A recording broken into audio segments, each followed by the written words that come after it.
مشتركني نيابة عن أعضاء هيئة التدريس الكبير يدعوه أن أقدم لهم الطلاب المرشحين للتخرج بهذا العام مباركا لهم هذا الانجاز فليتفضلوا بالقيام.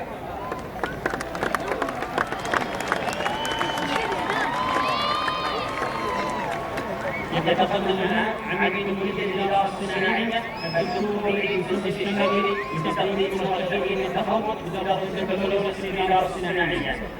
يشرفني نيابة عن أعضاء هيئة التدريس بكلية الإدارة الصناعية أن أقدم لكم الطلاب المرشحين للتخرج في هذا العام مباركا لهم هذا الإنجاز وليتفضلوا بالقيام.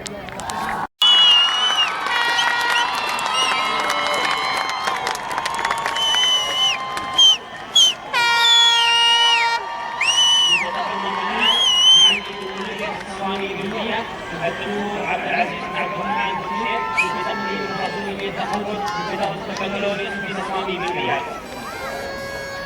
يشرفني نيابة عن أعضاء هيئة التدريس بكلية تصميم الرياض أن أقدم لكم الطلاب المرشحين للتخرج هذا العام مباركا لهم هذا الإنجاز فليتفضلوا بالقيام.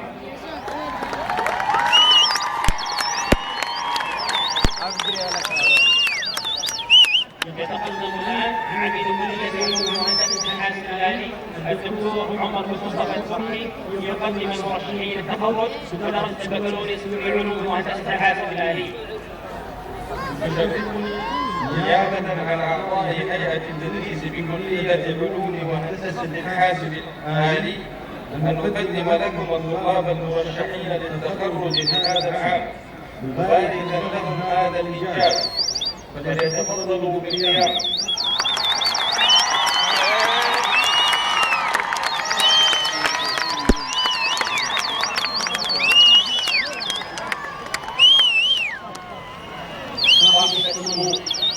حمدنا الكريم شكر الله صدوركم وتشريفكم حمدنا ونستودعكم الله